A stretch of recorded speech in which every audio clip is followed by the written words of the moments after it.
So welcome everybody back after the tea and coffee break. Today we had already many inspiring speakers and speeches on various aspects of the Nexus perspective.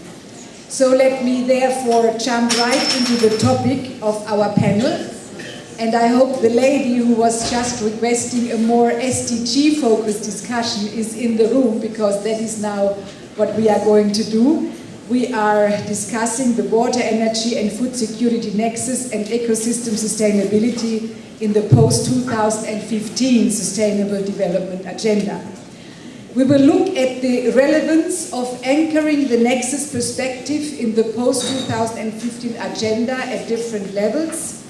At the level of global goal and target setting, we will ask the question how the interlinkages between water, energy and food security can best be captured. At the level of implementation, we will ask which information, approaches and tools we need to support real nexus action. And thirdly, looking at a potential enabling framework for the nexus perspective, we will discuss which governance structures at national, transboundary and international level are needed. As we have quite a diverse audience here today, let me give you some background on the post-2015 process before introducing our distinguished panelists. As most of you will be aware, next year the Millennium Development Goals adopted by the international community in the year 2000 will expire. They will be succeeded by a new set of post-2015 so-called Sustainable Development Goals, the SDGs. What is the new idea behind these SDGs? Somewhat in contrast to the MDGs, which were quite focused on social development, they aim to closely intertwine development and environmental sustainability agendas, thereby ensuring relevance for both developing and industrialized countries. How will the international community arrive at agreeing on the SDGs? This process is very complex and for people who are distant sometimes not really transparent. But there is a process. Currently, suggestions for goals and targets are discussed between states and stakeholders at UN level in the so-called Open Working Group. The final phase of UN negotiations will start in September this year and hopefully be completed by September next year. Where do discussions stand today? The first good news for water, energy and food security is that quite a strong consensus has emerged that food and agriculture, water and energy are key sectors for an effective post-2015 agenda and therefore merit dedicated goals. The second good news is that current proposals include targets to achieve water and sanitation, energy and food for all, as well as targets on sustainable management of land and water resources. But the really important novelty is that issues concretely linked to the Bonn 2011 Nexus messages can be found in the current UN working documents, such as food waste, resource productivity, or labeling of products regarding sustainability information. I personally believe we have reason to be optimistic that the post-2015 agenda will create strong incentives to overcome sectorial silos if we keep on pushing for it. Now, let me introduce our panelists very shortly, because most of them you have already met during the day. Dr. Zafar Adil, Director of the United Nations University Institute for Water, Environment and Health. Dr. Thomas Jaramba, Chief Freshwater Ecosystems Unit in the Division of Environmental Policy Implementation of the United Nations Environment Programme. I introduce myself. This is the list how I have it, so I'm just a little chaotic. I'm acting chair of the advisory board on water and sanitation to the Secretary General of the United Nations. Then I welcome Dr. Lee, President of the Korean Environment Institute. We have with us Dr. Rabi Mokhtar, Professor in Agriculture and Biological Engineering Department, Texas University, USA. And we have Mrs. Dr. Tanja Rödiger-Vorwerk, the Deputy Director General, Sustainable Development, Natural Resources, Economic Policy and Infrastructure at our Development Ministry, the BMZ. And we have here Dr. Helge Wendenburg, Director General, Water Management and Resource Conservation at the Federal Ministry. Our ministries have awful names. Federal Ministry for Environment, Nature Conservation, Building and Nuclear Safety. So welcome you all here on board, at this table. So I would like you, for the very first round, to tell me or tell the audience how does your institution deal with the nexus, the water, energy, food security nexus and ecosystem sustainability, or tell us what was your expectation for this conference. Rabi Mokhtar, would you like to start with that? Okay, we'll just make this round for this 1 minute introductory sentence for yourself. There should be another micro, I was told.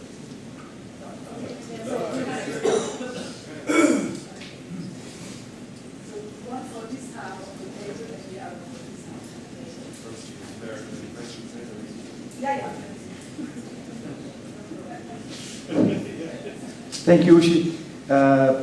Rabia Muhtar. I had a journey in the Nexus, kind of conceptual through implementation. I was really very pleased that this conference specifically had pushed the boundary on the research agenda. And I'm also very pleased to be here on this panel to look at ways in which that research agenda can induce change. Because I think one thing about discussing the platforms and the tools and the trade-offs, and the other thing that we need to really focusing our attention, which I'm glad that this is a ministerial agenda, looking at what changes that this knowledge and these tools can induce in terms of making change to the behavior, to the policies, and to the way we do things. Because we all recognize that business as usual is a head-on crash that we cannot afford. Later on, I would like to take the angle in the Nexus on the water, food, and I'll share some of the thoughts in that dimension. Should I? Yeah. Thank you. Well, I had the privilege of being involved in the original Nexus conference planning process under very capable chairmanship of Ushi. I think it's a very interesting progression that we see from that point onward and up to this conference. Interestingly, I also had the privilege of organizing the World Water Day event on behalf of the UN system in Tokyo about 2 months ago.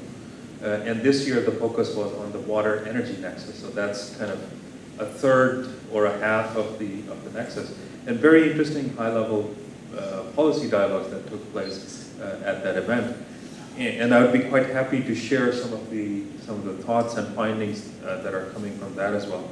I think at this point, and this particular session is very timely because we're essentially developing our economic development agenda for the next 2, maybe 3 decades.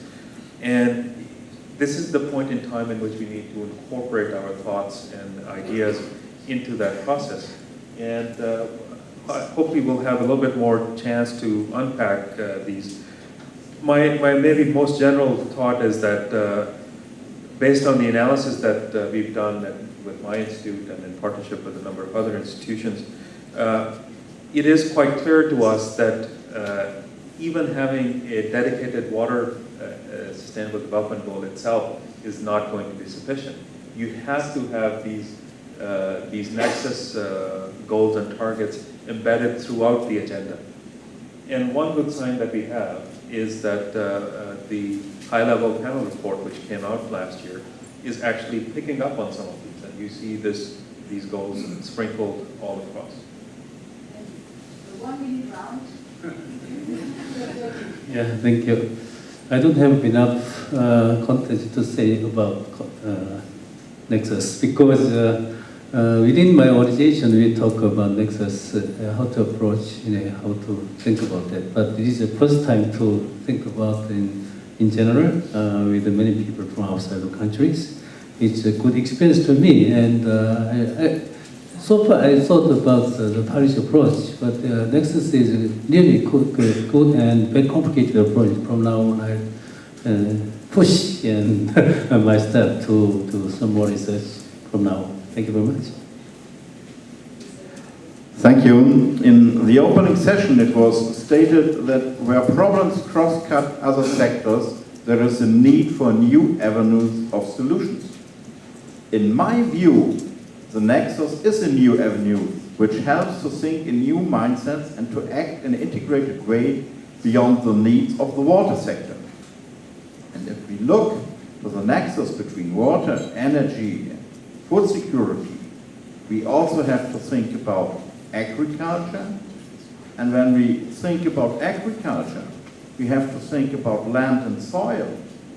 And if we look to land use, we have as well to discuss intelligent urbanization, which will be one of the main problems in the world if we look at 2050. There are not only 9 billion people in the world, most of them will live in cities and megacities. This is one of the main problems of food security, that we have enough space to get food. And so I think the Nexus idea is one of the main parts, and the aim would be the first step to discuss this in the SDGs, and the second step to involve all stakeholders in this discussion. From UNEP perspective, the Nexus approach is very interesting because it supports one of the things that we would like to see, the breaking down of the silos, with the hope that through that approach, we will also be able to bring in the sustainability dimension, in that the sectors will all be looked at and their impacts on the environment will also be considered all at the same time. And this is very important for us because this discussion that is taking place now for the Nexus, because we are hoping that through the inputs we get here, we'll be able to come up with proposals that could feed into the SDGs, that we have SDGs that help to break these silos and bring in at the same time the sustainability approach. How do we do it? One of the things that we do is our engagement in the Nexus is to support policy dialogues and discussions like this conference that we've co-organized with our other partners. But we also are involved like other agencies in the development of the SDGs. That's why we need this input from discussions like this nature. Now, we also develop tools like the TIP that could be very useful. Yeah. Okay. All right. Thank you. Okay. Thank you.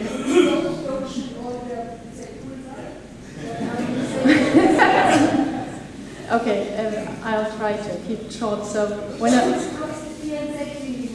how is the BMZ dealing with the Nexus? Looking back to 2011 and the conference here in Bonn, I'm really happy to see that the Nexus as a word and item is a success story.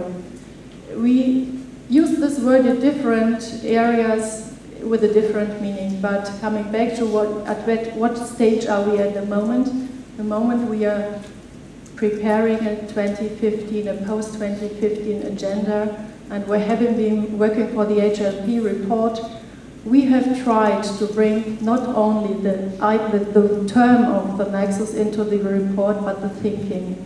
And I feel it is very demanding to coming to the next steps. We have considered this water, energy, food trialogue. Everybody knows that now, that there are interlinkages, we know all this. But now we have to find how can we manage on a globally international level, how can we find instruments to put the nexus in a political agenda? Well, thank you. That was just an introductory round. We have about 40 minutes. I asked the organizers, do I have to cut short for a quarter of an hour because we started a quarter of an hour later? Do we have to leave this room? Do I have to leave, or does the panel has to leave at sharp 2 minutes to 5? No. Okay, so we can have 10 minutes more. Okay, thank you. So we have about 40 minutes, 50 minutes for discussion. I would like to structure it in around 3 questions.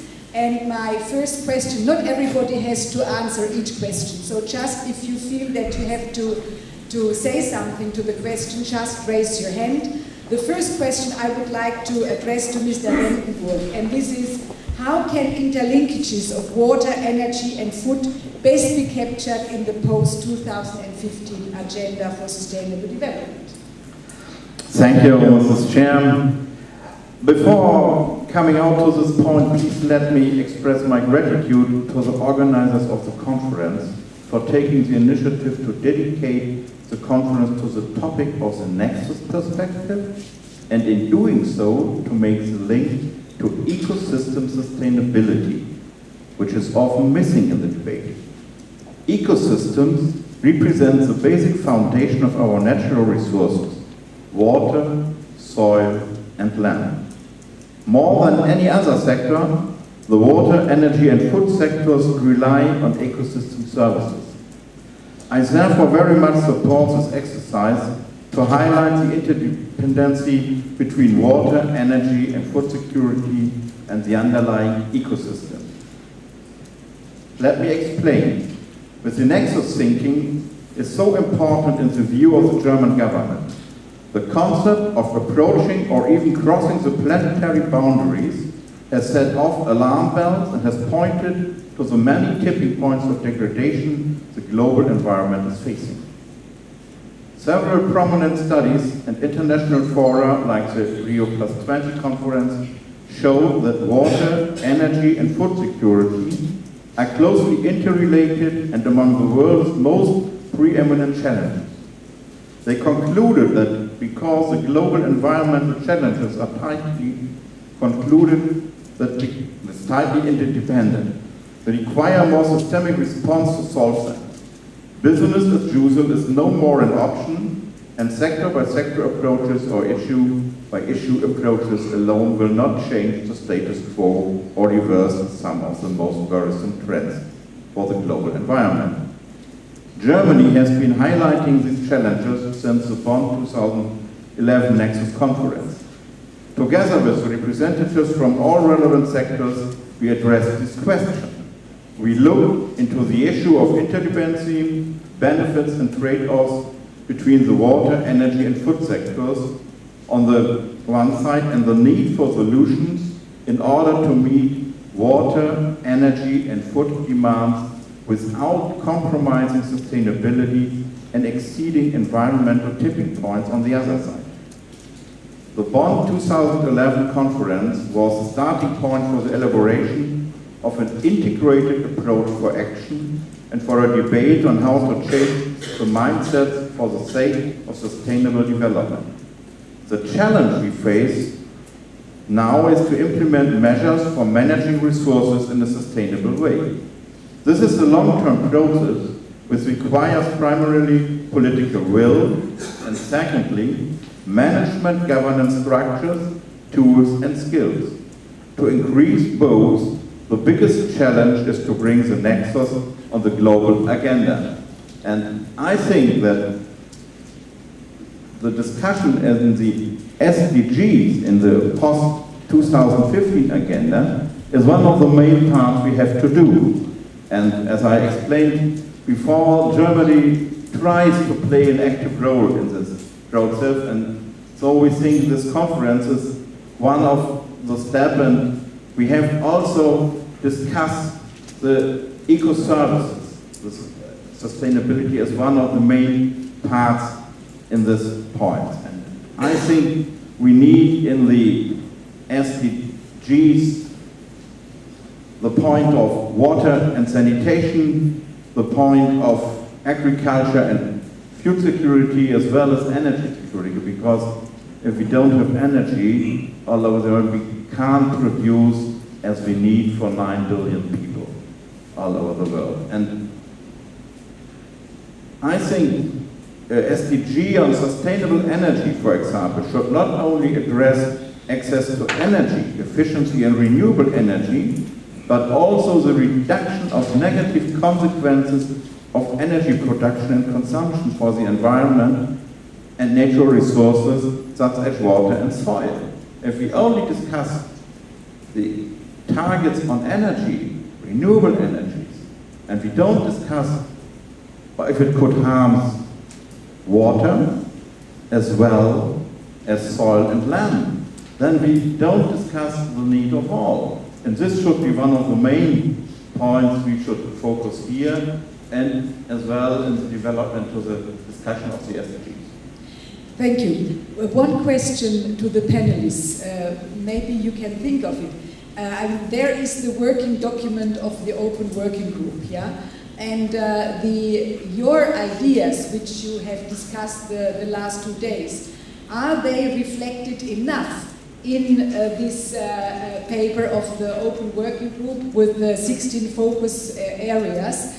Because this is where we still now can have influence on it. So just think about, while I'm asking Mrs. Rödiger-Vorwerk to have some answers to my first question. Yes, thank you, Chair.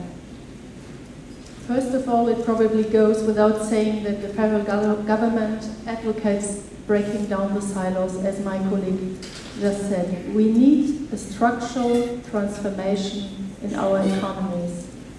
And that means that the Nexus approach is very much at the heart of the overall challenge of the whole construct of the post-2015 agenda.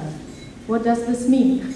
We welcome that targets on water, sanitation, energy and food for all, and the sustainable management of natural resources like water and soil are now included in the proposal, in the current suggestions, in the discussions at the UN level.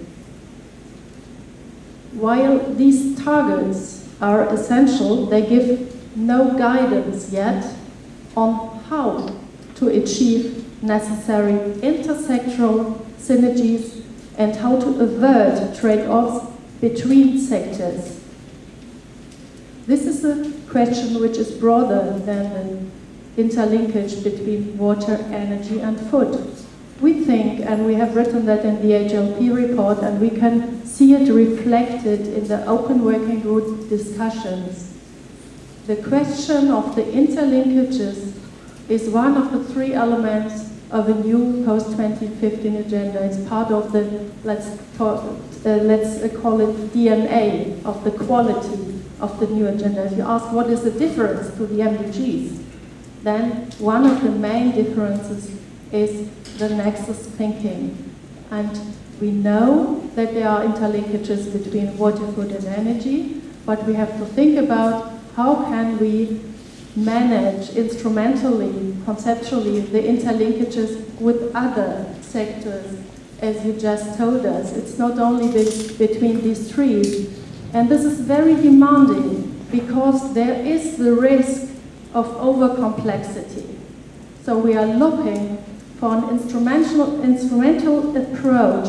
How can we reduce this complexity to manage a framework which balances people and planet?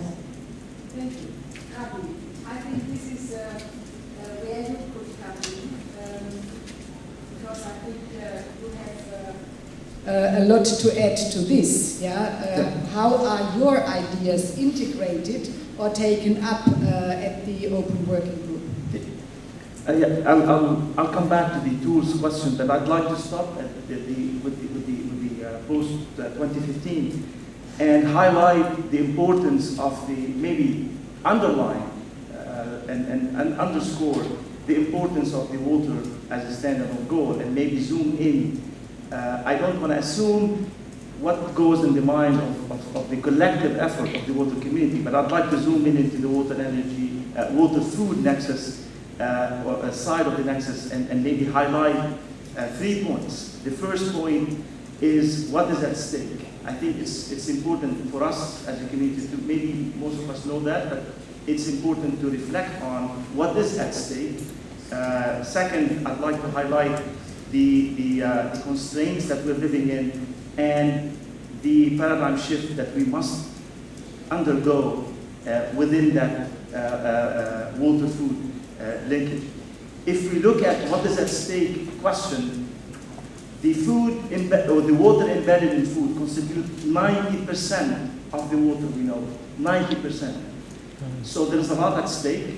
If you look at the amount of food that we need to generate, depending on what resource you do, I'm going to take the conservative estimate and the Feed the Future report that the White House recently issued highlighted 70% additional food.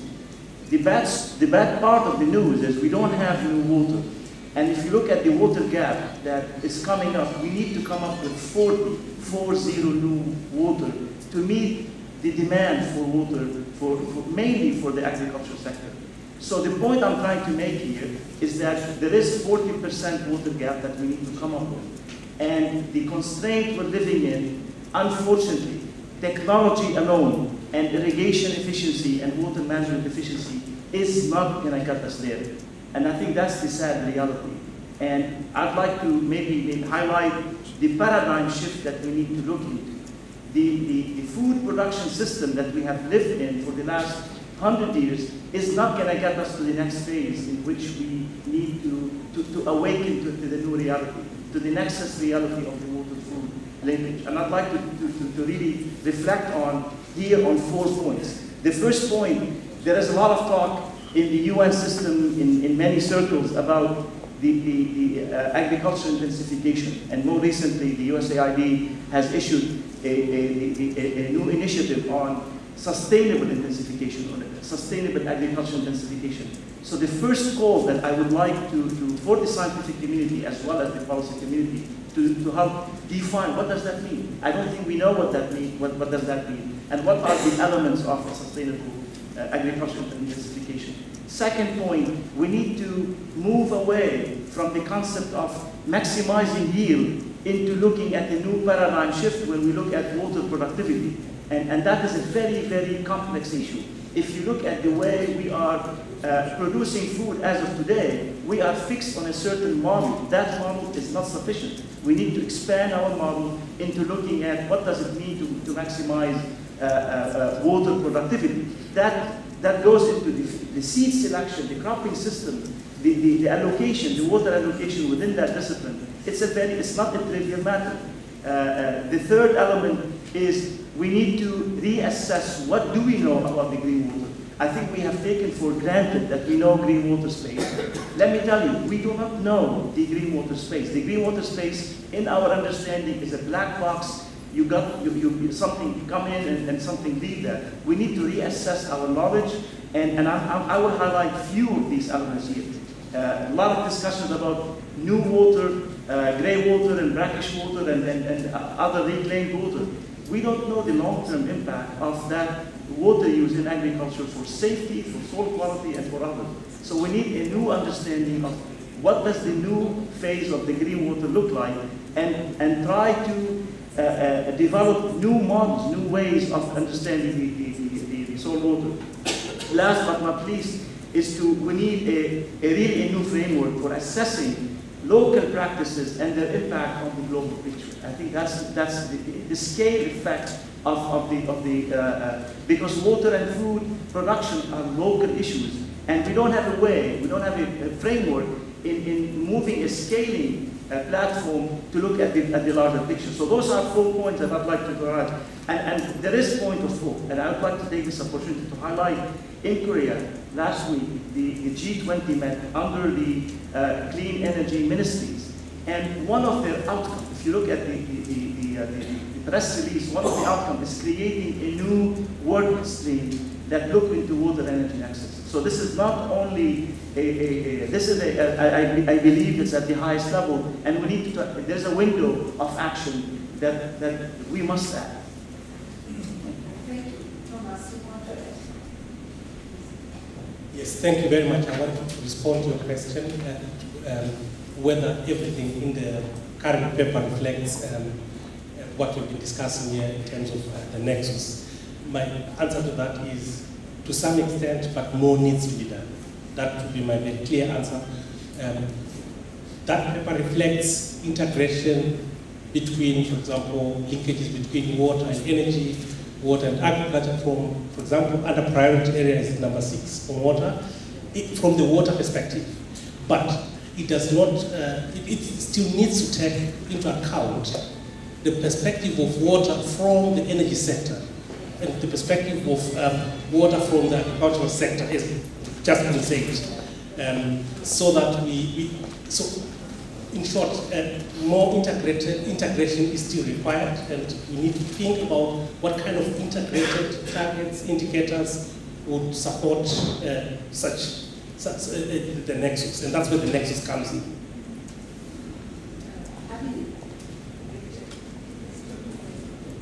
Yeah, thank you. I'll, I think, answer 2 of the questions that you posed, but let me maybe offer a couple of contextual comments. I think the object that we're trying to achieve now is not to design MDG 2.0. We have to design a new development agenda. And some of the challenges that we saw with the MDGs, despite all the wonderful achievements that have been there in the last 14 years or so, is that they were actually quite siloized. If we continue with this model, and I know many of my colleagues both in the UN system and in the member state governments are sort of just trying to fine-tune the same thinking into a different set of goals. That is not going to cut it, so we need to go in a significantly different direction. And that means that we will not see, at least my hope is that we will not see this one-on-one correlation with all of the sectors of interest to us. And I think I see that actually as an excellent opportunity. Now, in terms of the question whether the current document for Open Working Group is getting there or not, and my response is similar to what Thomas said a moment ago, that you know, there's some progress in integration, but not sufficiently. I think what we need to do is to provide evidence in 3 directions. One, how we increase efficiency by adopting certain goals and targets. And we already know that there are great inefficiencies in the food value chain, in the energy sector, energy generation, and in the water sector itself. So increasing efficiency has to be a key goal. Increasing societal resilience has to be in there, and to be able to survive the shocks. And I gave the example of the shock on the global food market in 2009 as an example. So we have to be better prepared. And the third aspect is increase in livelihood. So you have to be able to claim that this will create new green jobs, etc. And I think that partly answers your question, that our evidence, which is going back to feed into the Open Working Group, are not entirely addressing these concerns. And this is what the member states are going to think about. Well, thank you very much. I guess that afterwards we will get also some suggestions from the audience. Yeah, at the end we are collecting, because I want that from this conference we can send some messages to the Open Working Group to integrate in their discussion that starts in September. Now coming to the second topic. I think we have to also give some consideration to which information, approaches and tools are necessary to support Nexus action in the follow-up process of the post-2015 agenda. Thomas, you started already in the first round with wanting to tell us about the tool. So now I give you the first chance. Yeah, thank you very much. I was just going to say 2 points. The first one is that we very much need the ecosystems approach. And as UNEP, we support the direction that was echoed over and over again in the discussions around the Nexus here. Now, the tools that we bring in, for example, we have the T, and this is about evaluating ecosystem services. And I think that is a very important tool for the Nexus, because and to deal with trade-offs, but also to deal with sustainability issues and livelihoods and equity issues. There are many more others that we develop, but that's a key one that would really contribute to the implementation of the Nexus. May I ask Mr. Lee? Thank you. To proceed, the Nexus approach, we need some more details, some more information, which show the interlinkage among many sectors like water, energy, food, and also climate change, industry, etc. But it is not so easy task. So to do that, we need some approaches, which will be, very interdisciplinary approaches, research, scientific research, and partnership framework, whatever. And also, it will be one of the programmatic approach by selecting key representative monitoring indicators as well. Also, the tools, it's very important things. There will be some, regulatory framework will be necessary, and also institutional framework as well. So to do that, we needed some work, the multi-stakeholder, discussion or governance at various levels. As one of example, we started quite a long-term project in my organizations. It is which will use Nexus model.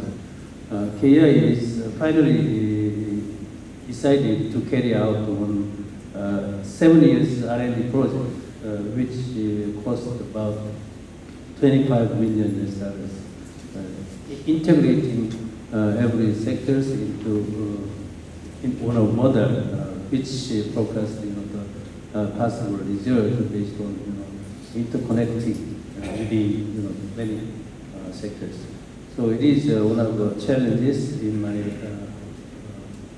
context, and also we did some more discussion at the global level. Thank you. One of the panelists in the panel before was asking or demanding, why do our students or all our researchers not concentrate more on the monitoring aspect? Yeah. So the monitoring will be an essential tool when we start now the post-2015 agenda. I'm now struggling with monitoring of water and sanitation target. Yeah. So it is, even if you have only one aspect, it's not easy. Now that we are talking about Nexus, yeah, how can you monitoring interdependencies? So may I ask you, Mrs. William-Vorbeck, and then Rati, yeah? Yes, of course. Of course, it depends on how this agenda will be frameworked, but nevertheless, we need, in any case, given the complexity of the water, energy, food nexus and other nexuses, we need more and better data.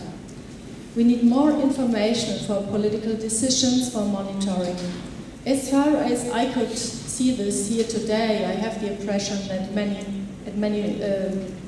many areas in the world, people are working on that. So I have the feeling it's really a bulge. The discussion on data revolution is in every mouth. That's worthwhile.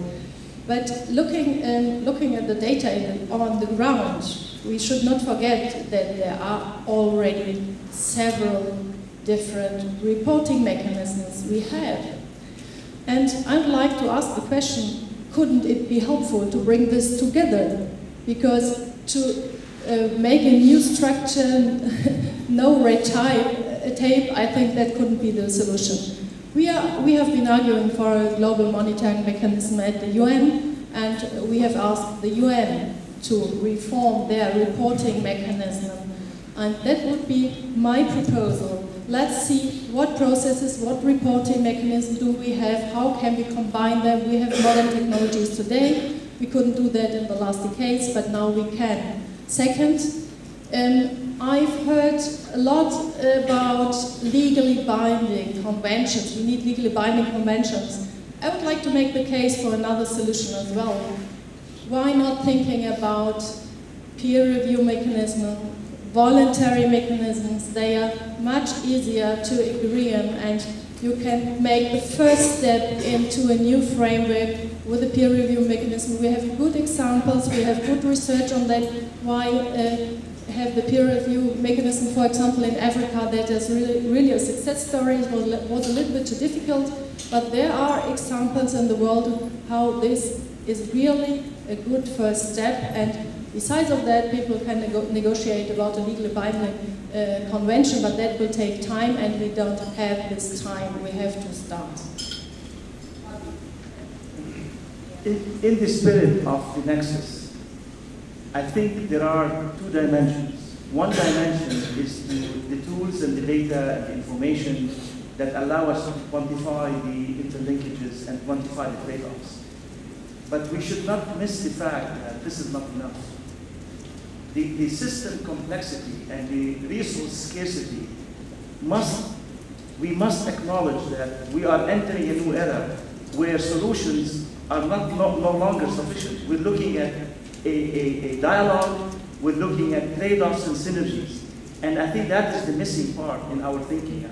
We need to evolve that the tools alone are not going to be sufficient. We need to sit down and talk, because there will be trade-offs and there will be synergies. And the only way to do it is when we sit down and talk, where we can move from conflict into cooperation. And I think this is a very critical, we are at a very critical point, that tools alone is not going to make it. We need to transition into an area where we are starting looking at trade-offs.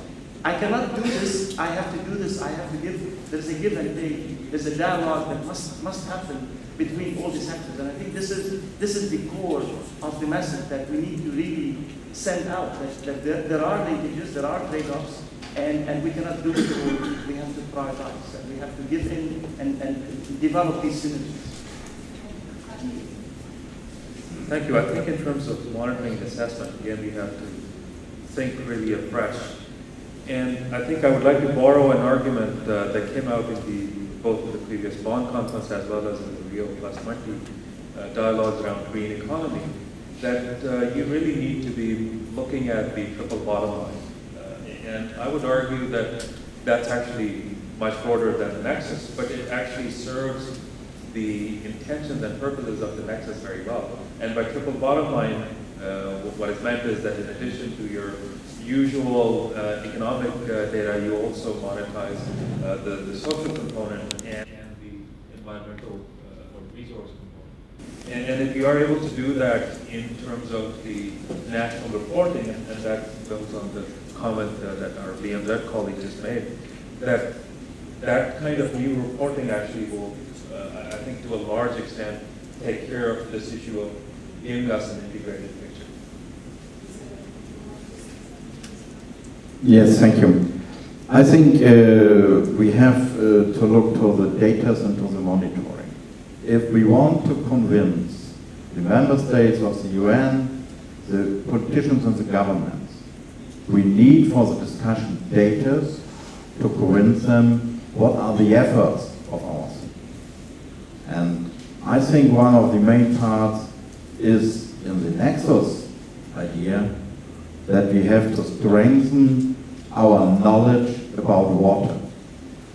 And I think in the UN we have many good parts that we could strengthen for the data as well. And Germany decided to collaborate with UN on the Games Water systems, and then we will start to collect the data and organize maybe what Tanja Vorwerk said, how we can make it better, how we can strengthen the different parts of reporting.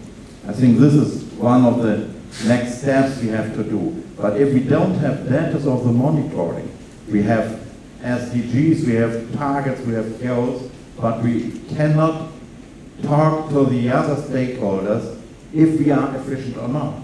And so we have also not only to discuss about the nexus, as well as on the data we have and of the productivity, maximizing productivity of water. What is the baseline where we would maximize?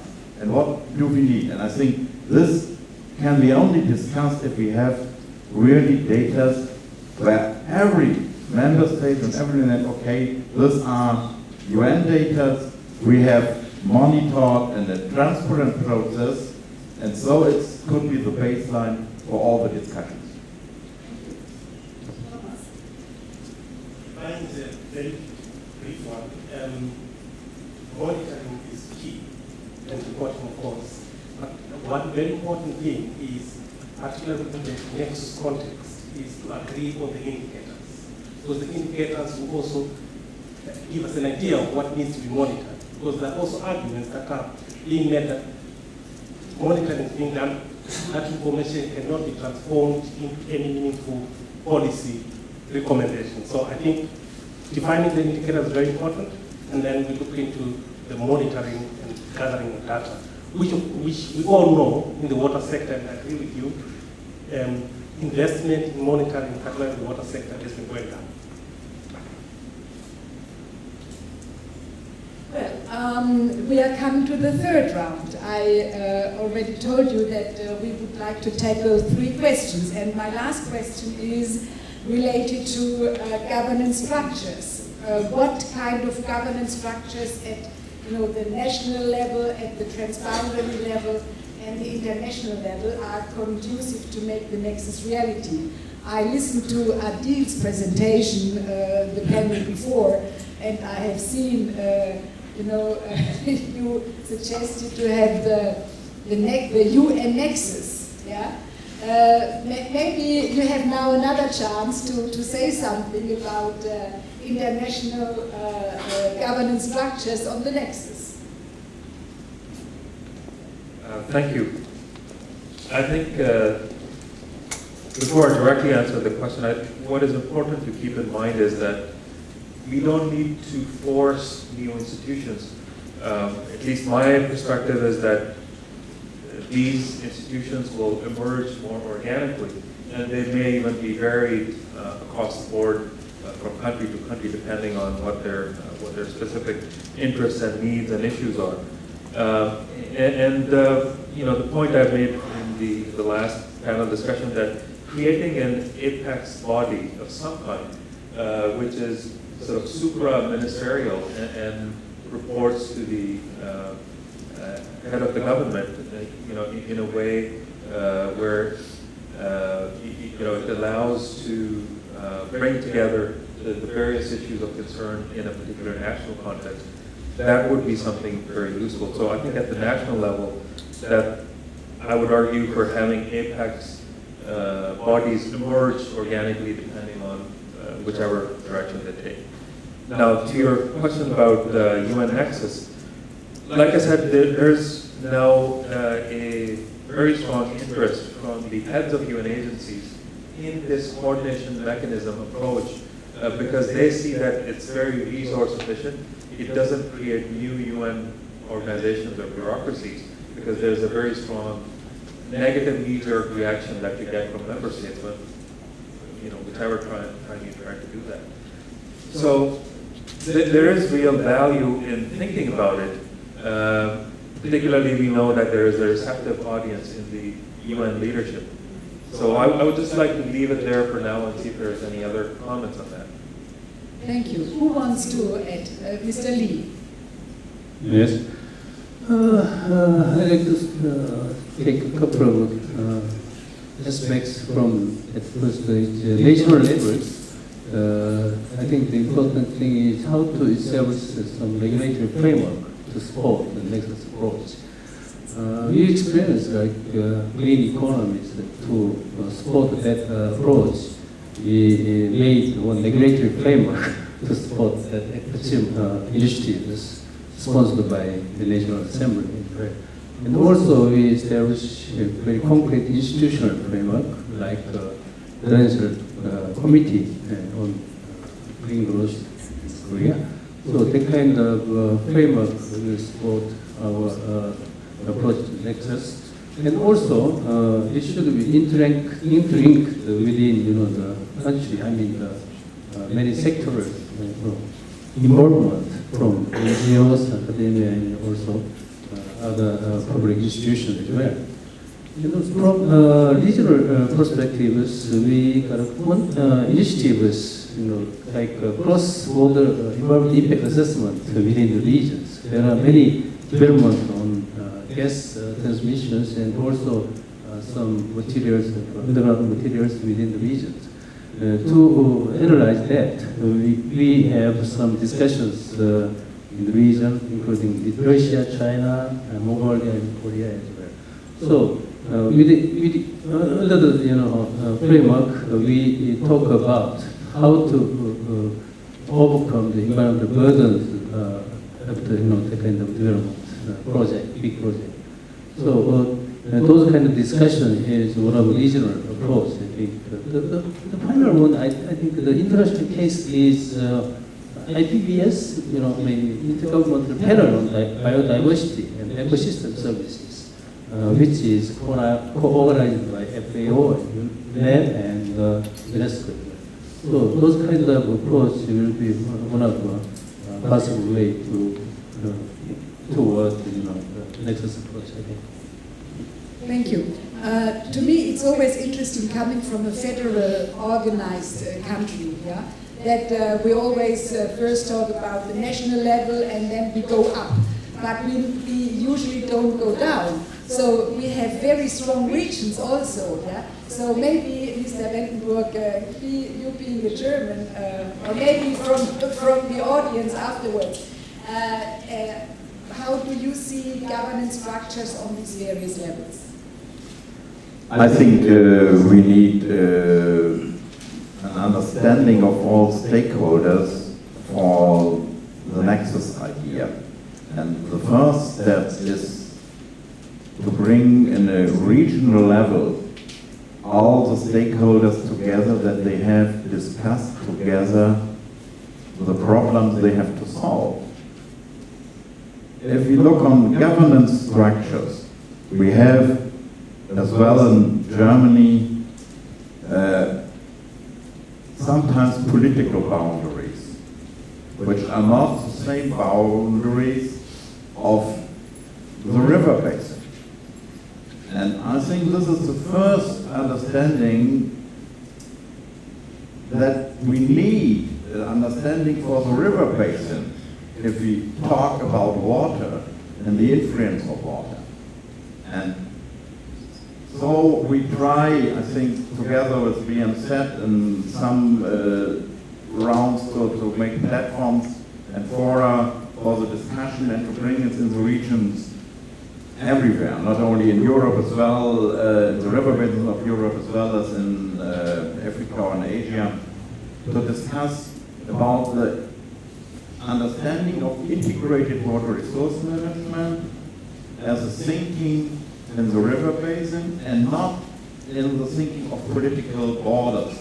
And if we have this structure, this idea, we can talk with farmers, with the agricultural sector and whole, as well as the producers of energy, what they need. And we have some discussions, if we look on the main rivers all over the world, between Turkey, Iran and Iraq, about building energy with a big, huge dam. It should be possible in an integrated world that you do so only if you have discussed in a transparent way with all your neighbors what will and what could be happen. And if we have this thinking, I think the Nexus idea is another way to bring this approach to all stakeholders. And this should be one of the main structures, that we don't have only to think in the political borders. This is the reality we all know.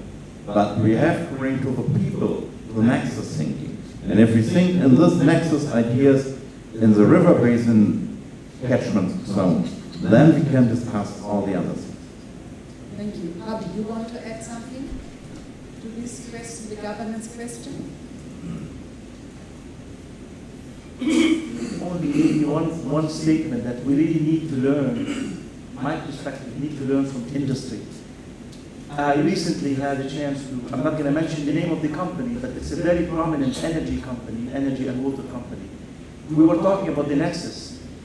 The gentleman across the table from me was saying, we did merge our water and energy 40 years ago, and now you're talking about the nexus. So I think my message is, industry has been promoting much more progressive thinking than we do, and there are lessons that we need to learn maybe from them.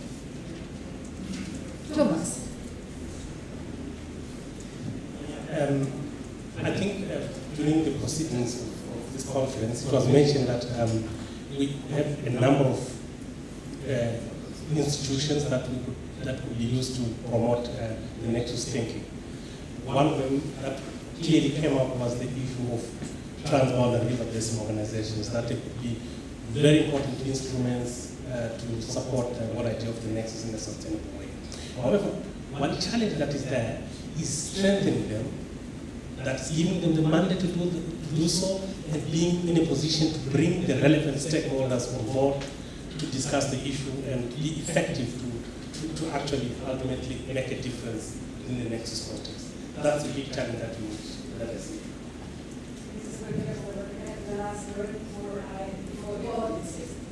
Yes, thank you so much. So which governance structure do we need? I'm really happy to be totally agree to Helge Wagenbach. The mindset behind the structure is very important. Everybody of you remember the slogan which came out of the Rio conference in 2000, think globally and act locally. So now we need the bottom-down approach as well, think locally and act globally. And we need a structure which brings these levels together, and it's on one hand structure and tools and instruments, but on the other hand it's the mindset, because it's not forbidden to talk with others along the river line authorities. So let's, I try to put it in 3 short words. In general, we need a governance structure which includes individuals, organizations, and especially the private sector, because much data is within the private sector.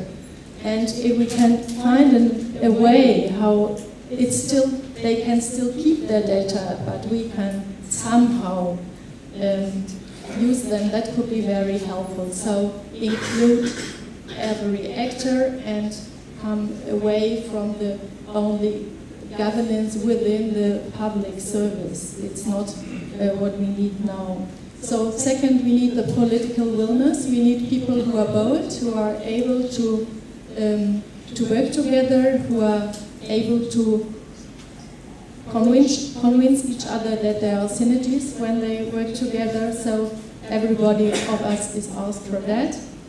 We need transboundary cooperations and intersectoral coordination, which is improved, and it has to balance the interests and the asymmetries. Today, when Professor von Braun spoke, there was the word of conflicts. And all these nexus issues have, of course, conflicts, and we need some rules how to handle them and how to balance them. I only know the German law, so we have some there, the Umweltverträglichkeitsprüfung. So there are other examples in other countries as well, so let's collect them. You don't have to redefine the road. No, many things are here. We have to transform economies, and we have to transform public services and governance structures as well. But we don't have to build them up new. Everything is there. We have to manage it in another way. Well, thank you very much. That was quite a rich panel. Thank you up here, but maybe there is some time for a very last round after we have listened to the audience. I saw the first finger up of Mrs. Paul-Wostre. You have the floor.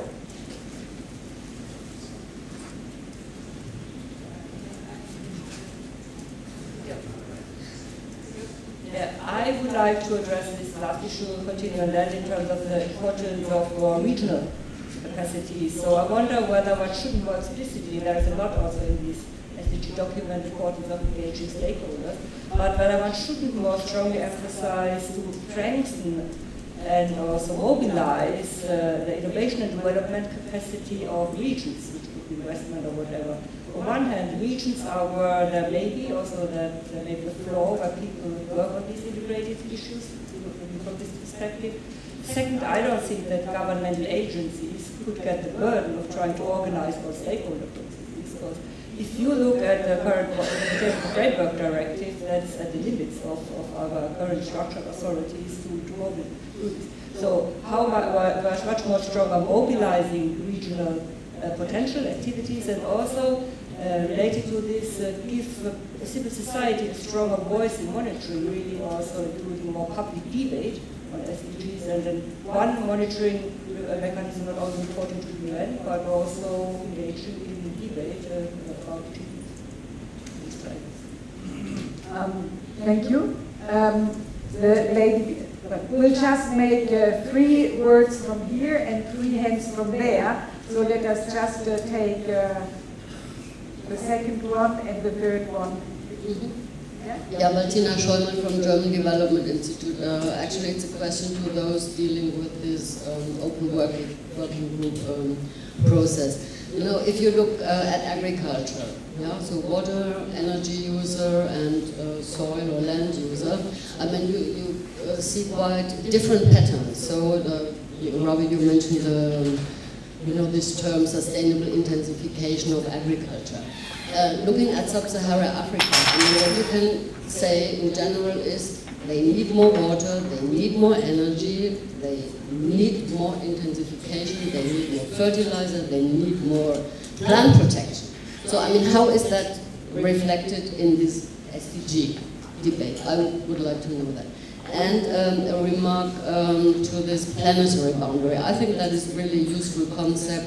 If you look at greenhouse gas emissions, but if you take that for all and everything, then I think it's dangerous, because local processes and this local, let's say, environmental impact assessment, so the Umweltverträglichkeitsprüfung, I mean, they refer to locally or nationally defined protected goods.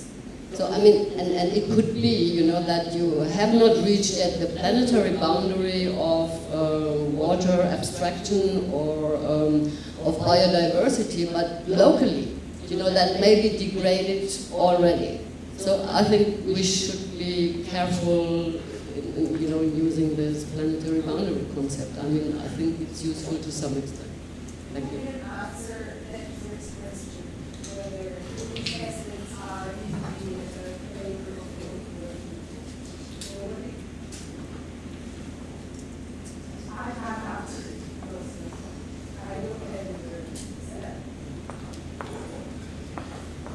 But I think the structure is problematically. If you look to Nigeria, on one hand, one of the richest countries because of oil, and on the other hand, one of the poorest. And if we had made an impact assessment, environmental impact assessment, we don't want to produce oil in such way and harm the environment every time on the nature. And if we look on the other hand, what we said was we have to think on the environmental impacts, and if we know them, then we can organize without boundaries between states or regions. How we could organize the process in this part. And even if we look to the sub-Saharan region, everything is said, well, they need more. But if we look on efficient production, even agriculture, we have also discussed how can we stop food waste if we organize better storage. Most of food waste in Africa is the consequence of wrong perspective, wrong art, how to storage food. And there are many other ideas. If we look on the nexus between water, energy, and food, we have also to think about how we can stop the harming consequences.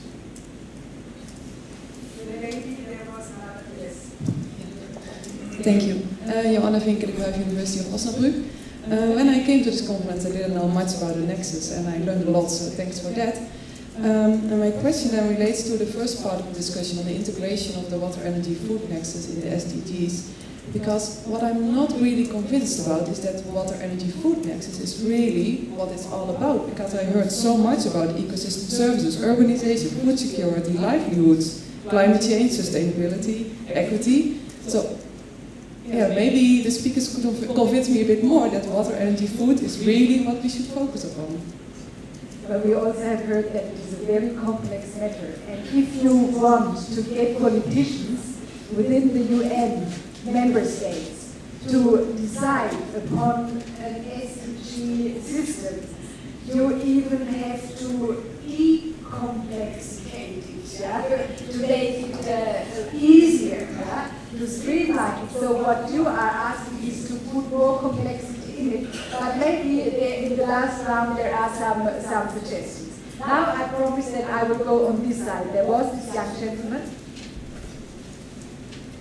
Thanks, Ed Bias from Newcastle University. So we've heard the need for data and monitoring, and especially how this will be a challenge, let's say, in sub-Saharan Africa. Also the suggestion that we could get our researchers and universities to do this. We also know that there are organizations pushing for the inclusion of higher education and research in the Sustainable Development Goals, because this wasn't part of the Millennium Development Goals, and Africa has suffered a lot of this. And lastly, I think about a month ago, the World Bank announced $150 million to support African centers of excellence on the African continent to tackle challenges of sustainability and technology. So is this a way that we could make achieving the Sustainable Development Goals easier if we can integrate the topics around water, energy, food nexus with, let's say, the goal of improving higher education and research on the African continent?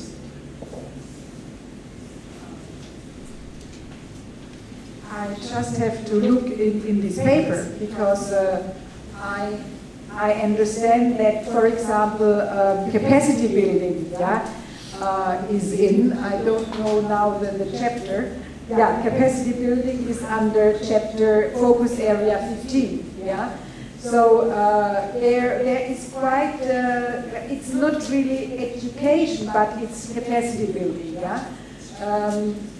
Maybe others can answer your question more precise. That is not the case. So I move to this lady here. Okay. So, well, then I thank the audience, but maybe we just give the round up here a very last chance. And I want that you just complete my first half of the sentence in the very last round, starting with Ravi. The best thing that can happen to the Nexus perspective in the post-2015 negotiations is that. What would be the best? There is. I have a loud voice.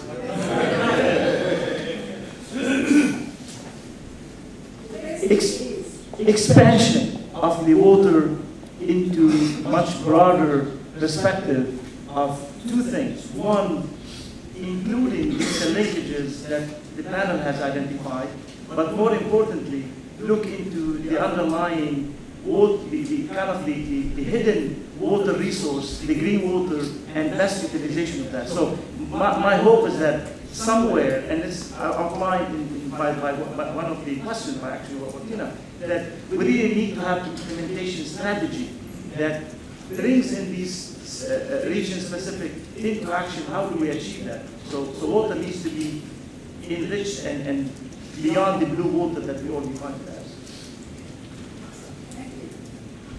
This thing that happens Yeah, I think the best thing would be what happens in the implementation scheme for SDGs.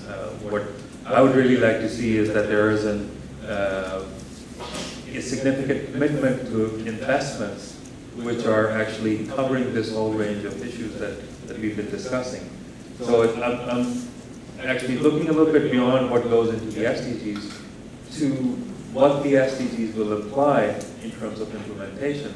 And that's where, you know, it will all come together, that whether there are significant new investments and there's new thinking. And just if I can add a footnote to that, based on the work that we've done at our institute, we believe that the private sector has to be a critical part of this mobilizing new capital and new investment.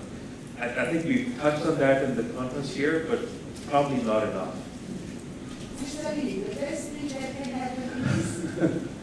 I think the most important thing is awareness. We should understand, then we can reflect them into the scheme. So to do that, most of us should do some work, you know, disseminate our idea and raise our voice and give some impact to the decision makers as well.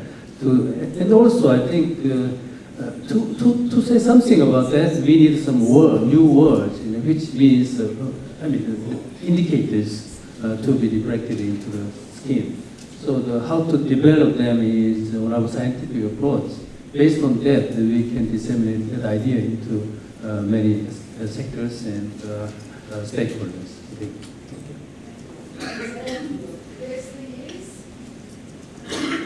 The best thing is that the Nexus perspective will not only be reflected in a sustainable development goal on water, but that it will be also mirrored in other SDGs. This is the key for new, more inclusive cross-sectorial structures for coordination and cooperation, as well as the creation and use of mechanisms for assessing interlinkages, interdependencies, and trade-offs among sectors. The best thing that could happen is, in the SDGs, is that if the SDG on water integrates other sectors, and other sectors capture water in the SDGs, and then lead to a situation that we finally break the cycle, and ultimately we are able as a water sector to interact meaningfully with other key sectors that we would wish to interact with. Yes, thank you. The best thing that can happen is that everybody is involved, actively involved and mobilized, and that the universality of the goals and the obligations is in every mindset, because it's a question for the industry countries as well, and I feel this is the chance that we are working for a common framework, for a framework we have together. Well, the best thing is that all the good ideas are collected, written down and sent to the open working group. Thank you. And the very best thing is that if you all go back from Bonn to your home country, that your family and everybody is in good health and is welcoming you wholeheartedly.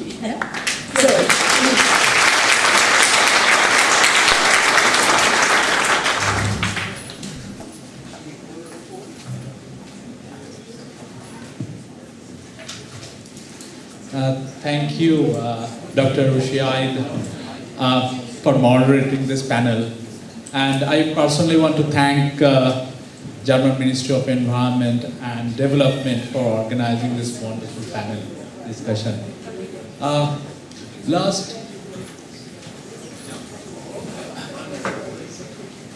since you all watch it's a long day and you all want to leave, I will just make a short final statement that we close the conference. So when we had the last conference, we had a declaration, the Bonn Declaration. Now we have a call to action. All should have received it. So we have assembled important messages to policy. So I think, given all the discussions, I think you agree to these overall statements. First, responsible governance of natural resources is the necessary first step for action on the water energy food nexus. You find much more details on what this means in our document.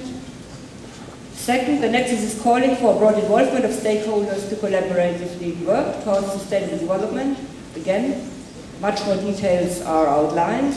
And last but not least, it's also essential to greatly expand financial, institutional, technical, and intellectual resources for Nexus research and application. Because one thing is to discuss, to have this in the discourse, the next thing is to really move towards it and also make corresponding investments.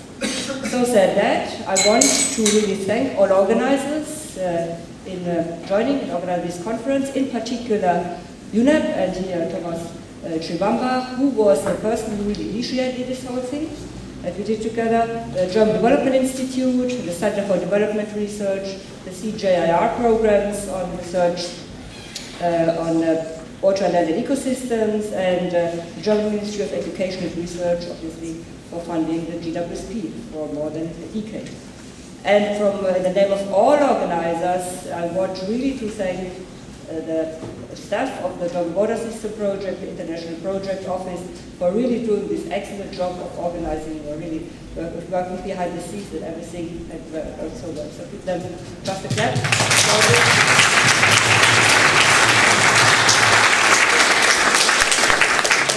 Activity. And with that, I come here to an end. So I say goodbye, or in Germany we have the word auf Wiedersehen, which means see you again, and hopefully see you again in Bonn next year for another conference, now hopefully under the Sustainable Water Future Program. And since I'm always an optimist, perhaps moving from the Bonn Declaration for the call to action, perhaps we start then to move towards report on progress. Said that, I wish you all a nice evening in Bonn, if it's nice weather, or safe journey back. So with this, I close the conference.